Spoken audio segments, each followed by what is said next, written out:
Welcome back to the channel, everybody, and we have another complete set presentation. This takes us all the way back 22 years to the year of 2003 to bring you the 2003 Topps complete set. What's a little bit different about this set is that there really is no rookie that's really kind of a chase after. I think it was probably the first time since 2000 where that occurred. 2000, we thought maybe Barry Zito at that time was really good. The traded series at least had Cabrera, who was starting to emerge. Barry Zito was part of that. And, we had Wainwright in that group who hadn't premiered yet, I think, at that point. But in 2003, the big rookie really didn't come till much later, which was Robinson Cano in the traded and highlight series. So this is a little bit different where the set really just doesn't, it's kind of void of that. So as we kind of go through the set, again, I'll talk a little bit about the set itself. I'll talk a lot about what happened in 2003 and show you some cards, obviously. So here it is. Here's the base design for 2003. Here's the first page from the set.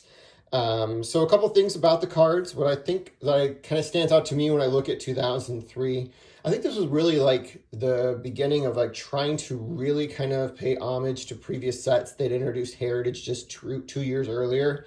But this one really harkens to me like the 2000 or 1983 design, where you have this little image of the portrait of the picture of the player down here in the corner, followed by like an action shot up here. It reminds me a lot of, again, 83, and again, I think it's repeated again. If you kind of fast forward into 2023, these cards look very similar to it. This is like also another year where they didn't have a basic white border on here. This was all blue. So actually you do find people kind of grade the base cards for this because they are more prone to kind of chipping because of the colors on here. And like high grade, I found out of some of these base cards of the stars go for a lot. But what 2003 was probably known most for is that you did have a continuation of the gold. So I do have an example of that. We have the Derek Jeter from my collection of Derek Jeter gold cards. So that continued onward. This was the third year they did that. But we also have Topps Black, which I don't have an example of. It was the first year they introduced Topps Black. They were numbered out of 52 to commemorate the 52 years of Topps, and they continue to do that up until this day. With the introduction of Series 2 for this year, you'll start seeing the Topps Black cards come back after Topps made the stupid mistake of not including them in Series 1. But I'm glad they heard the hobby, and they're able to start including those cards going forward and hopefully forever. But again, the base parallels were just those two. So going into the set, let's kind of point out some of the stars, talk about the season like I always do. We have A-Rod was card number 1 in the set. He was a huge star at that time. In fact, he was the AL MVP for 2003, along with Barry Bonds, which is kind of interesting when you think about it in hindsight. Both these guys have been highly associated with steroids. Obviously, A-Rod testing positive. Bonds had not. Bonds has denied it, but definitely was kind of tied very closely with Balco, and that investigation was, I believe, just beginning towards the end of this season. So there was a lot of suspicion growing about some of the biggest stars in the game and their use of steroids. But what also I want to point out here is on here, we also have Jimmy Rollins up here in the corner too, but we have Mickey Mantle. This is actually a card that was released in 2006. This set did not come with card number 7. It was those years where Topps didn't have the rights to Mantle, but also retired Mantle. I don't know which came first, but Mantle was not available. This was a card that they reissued in 2006. You can also get a gold version of this card if you choose to have it. And yeah, so at some point I picked it up. I forgot to even have it and included it in the set. The backs of the cards are all blue. It has a full stat line on the players. You'll find that chipping is pretty prone throughout these cards. For me, I think of chipping on the back of my gold card. I think that's why it came out as a 9 and didn't grade any higher. So they're definitely very sensitive to, they're very condition sensitive, unlike some of the other sets of this era that you'll find going at 2004 going forward, which are a little bit sturdier because they have like a white base stock, except for the exception of like 2007. And we got Mark Pryor, who was a huge star at this time, Curt Schilling at that point, Andrew Jones, Kerry Wood, another big star, one of my favorites, Magglio Ordonez, still with the White Sox at this point.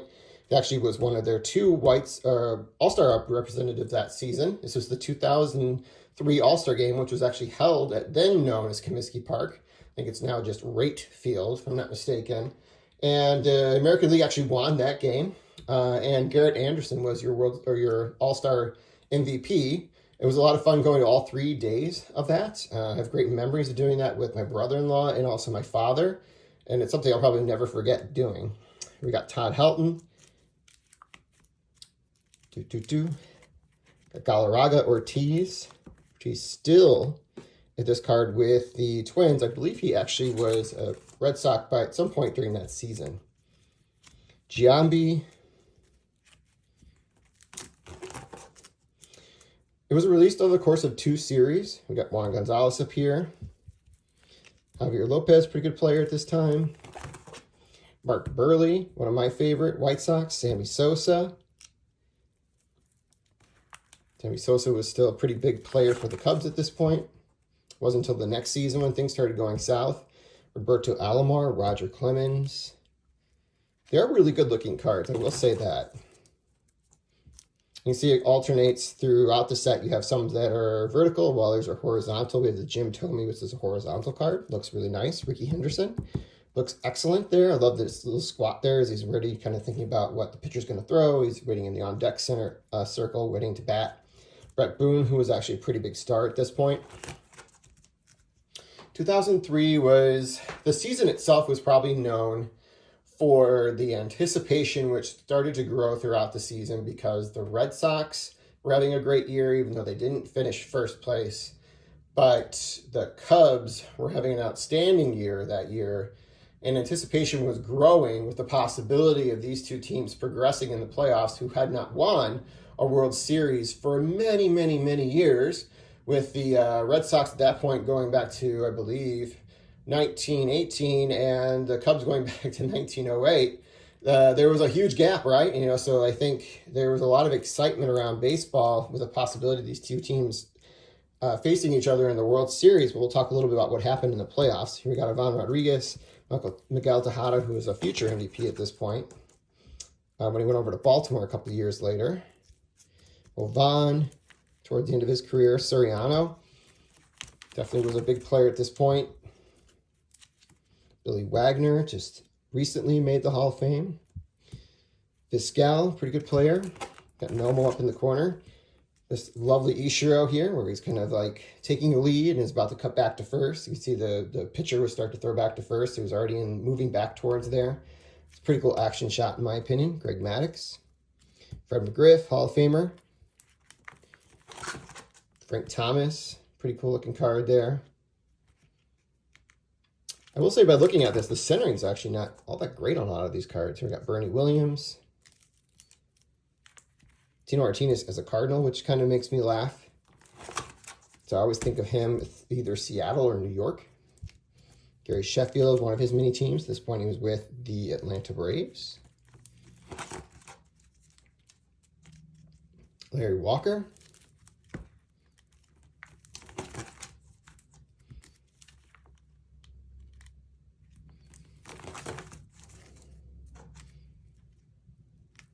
Vaughn, pretty good player at this point. David Justice.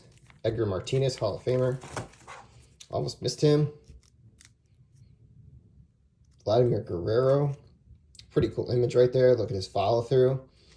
He swung so hard he would literally jump off the ground when he'd make contact with both feet. It was crazy watching him swing. Crazy exciting, honestly. Mentioned Barry Zito earlier. There he is.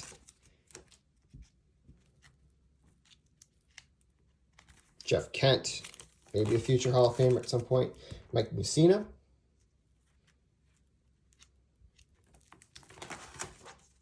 Albert Pujols. Definitely was a superstar at this point. That's card number 200. Carlos Beltran, Roy Oswalt, very good players at this point. CC Sabathia, Hall of Fame inductee for this year. Posada, pretty cool image there.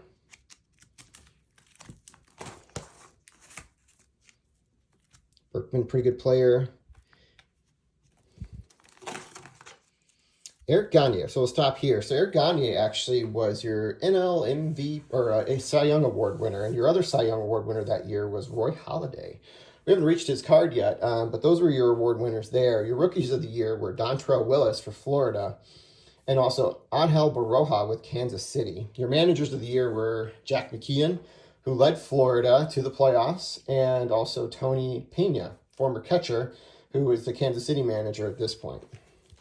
We saw Pujols earlier. He actually won the batting title that year when he batted .359. We forget, we think of old Pujols sometimes, right? And he had pretty low average during a lot of those seasons, but he had .359 in the season. This guy was amazing during his first 10 years and probably would have won more MVPs potentially if Bonds wasn't doing his thing at this point, because he was always finishing second to Bonds in a lot of these MVP races at this point, even though he did win a few. Your home run champions were A-Rod with 47 and Jim Thome with 47. Thome had come over to Philadelphia by this point.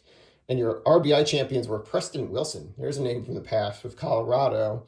And Carlos Delgado also had 145 RBIs during this season. Orlando Hernandez, pretty cool there.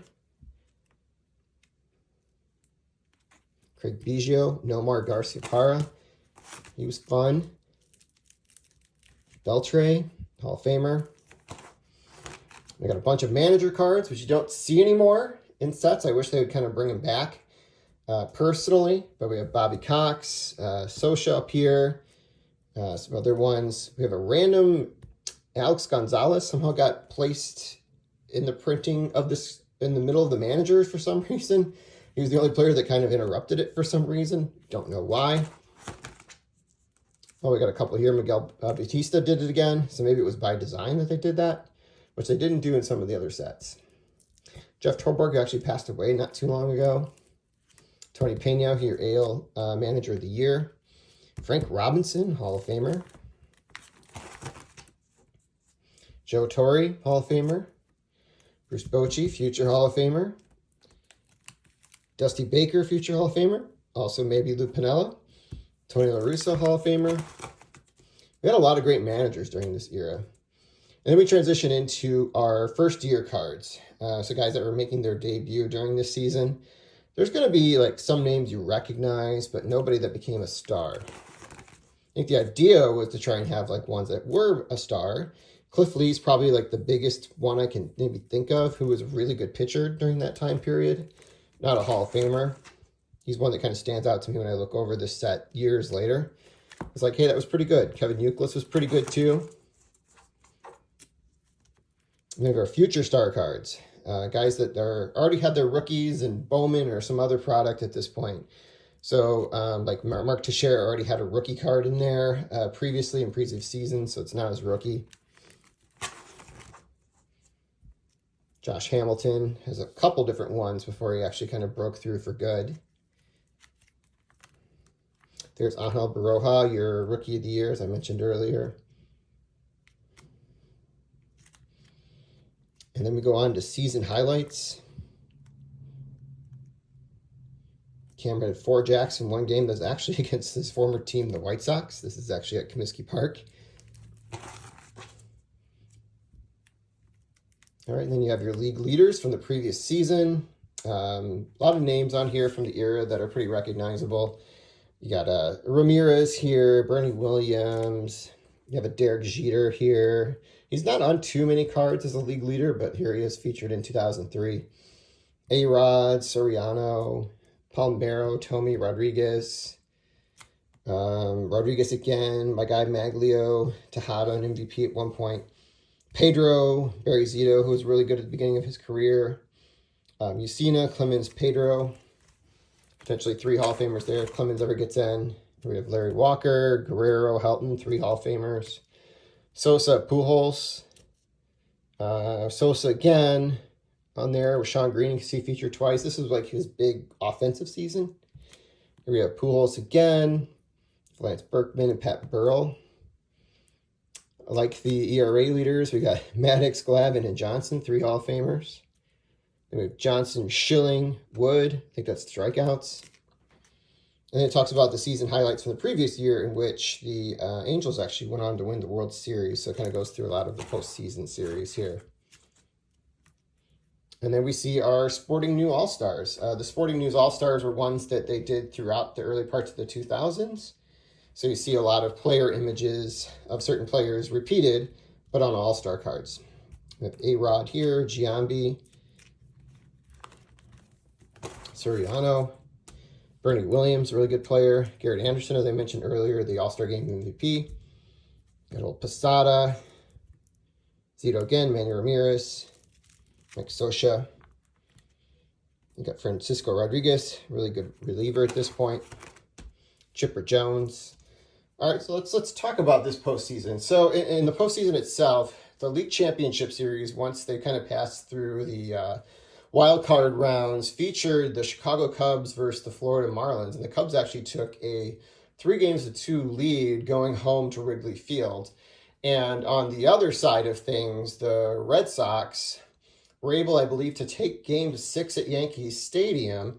So they were like trying to be able to actually, they had tied up the series at 3-3 and were going to try and potentially make the World Series by winning Game 7 at Yankee Stadium in 2003. The National League Series wrapped up first, quite unexpectedly in the 6th game. The Cubs blew the lead in the 8th inning. When they, at that time was known as the Bartman game, when Moises Alou was trying to be able to field a fly ball that was going into the stands in left field. He tried to jump slightly into the stands to be able to reach the ball, but actually it was interfered by the stands, who were innocently trying to be able to just kind of catch the ball. And Moises Alou had this huge eruption on the field, trying to call for fan interference. He was livid. I think he threw his glove down. All kinds of different things was bringing attention to it. But unfortunately, it was bringing a lot of attention to this fan itself, his name was Steve Bartman, who was a huge Cubs fan and was there watching the game and was very much into baseball in many different ways throughout his personal life as well. But what tragically happened is everybody started to target him as somebody that was interfering with the Cubs' chances of making the World Series, because slowly but surely the momentum shifted dramatically in that inning, and the Florida Marlins started to chip away at the Cubs' lead and eventually took the lead in the 8th inning and were able to hold on and win Game 6. And then they went into Game 7, and the Cubs even took a lead in that game too. I think even with Kerry Wood, who was pitching that day, I think even hit a home run if I remember correctly. But it was short-lived, as the momentum with the Marlins was just unstoppable. And they went on and closed out the series that day. And so the following day, like the hopes that, the Cubs and the Red Sox World Series was already torn apart. We knew the Marlins were going to get there, but there's still a chance maybe the Red Sox could get back to the World Series and maybe they'd have a chance to be able to win.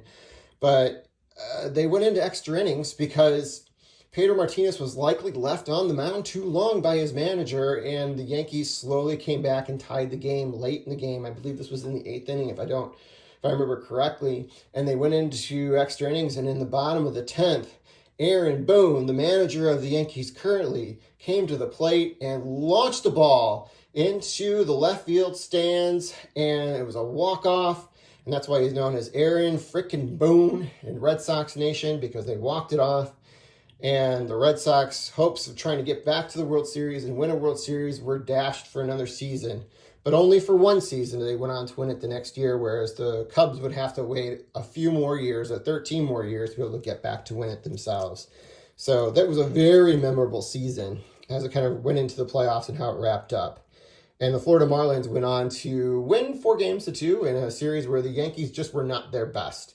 But the Marlins were at their best and really caused a lot of problems with the Yankees. I think the Yankees kind of had this slight arrogance coming in there thinking they were going to win the World Series because they were so experienced, and their experience was going to be more than enough to win it, but the Florida Marlins were not going to be denied. All right, so back to the set itself. Here we got Barry Larkin. Cliff Floyd up there. I know that he was a pretty good player at the time. Randy Johnson. Through here, Ken Griffey Jr. The Reds by this point. Barry Bonds. Your MVP. Derek Jeter, my guy. We got the blue and the gold side by side. Pretty cool, right? I'll never see the black in my lifetime, I don't think. At least not at a price I can get at this point in my lifetime, that's for sure.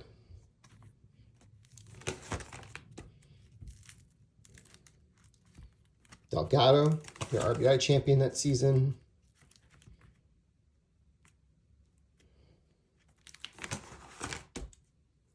Good old Torrey Hunter, pretty good player.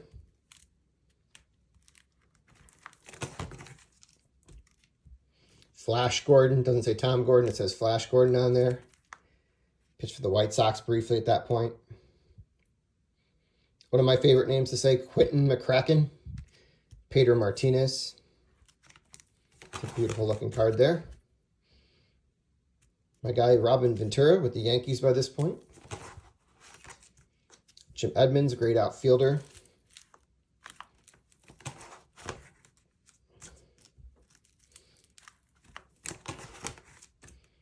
Moving through here. A lot of the stars were in Series 1. Here we got Palmeiro, Scott Rowland, Trevor Hoffman, although we had 3 on that page, so I stand corrected. Andy Pettit, Mike Piazza,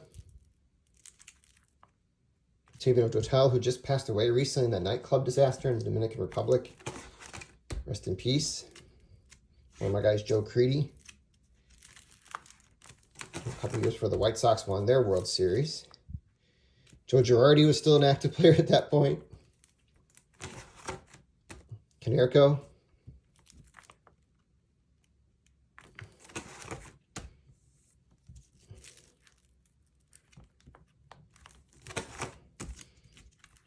Bartolo Colon, his sole season with the White Sox, which was just half a season. Actually pitched on the night. I was on a date with my soon-to-be girlfriend / wife. That was kind of the night that we decided to start seeing each other exclusively, oddly enough, and years later, we're still together. Mariano Rivera. Couldn't even tell you who they played that night. I just remember that we went to a game. Manny Ramirez. It was a Monday night, because he used to have half-price Mondays at the ballpark. John Smoltz. Tim Hudson, pretty good player, too.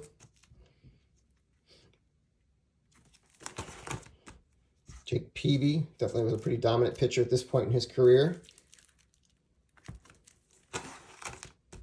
Tom Glavine with the Mets, which always looks funny to me.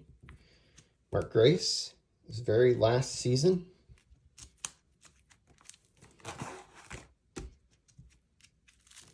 Jeff Bagwell. Fernando Tatis Sr. Garrett Anderson again. Good old Carlos Lee. He was a pretty good hitter for the Sox during this era. It was an era of big offense. All right, so back to some first-year cards. Jose Contreras, that was kind of a fun one to get. Became a star with the White Sox for a few seasons, including their World Series season.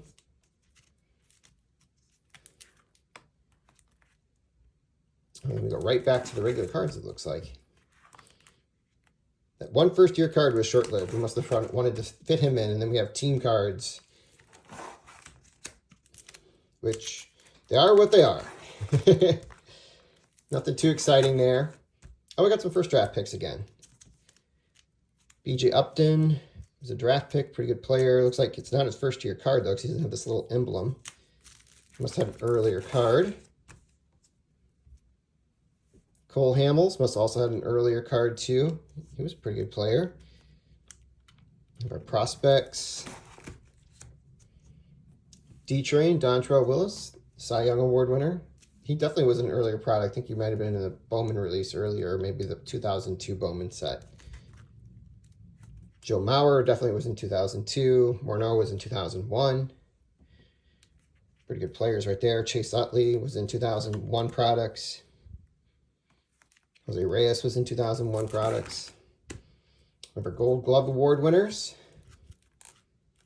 for each league. A-Rod. Ichiro, not a surprise there. Maddux, not a surprise. Helton, not a surprise. Roland, not a surprise. Andrew Jones, not a surprise. Larry Walker, Jim Edmonds. Definitely a lot of good players. And we have our previous year's award winners. Cy Young Award winners, Randy Johnson, Barry Zito. Oh, MVP was Tejada was the previous year. I thought it was later.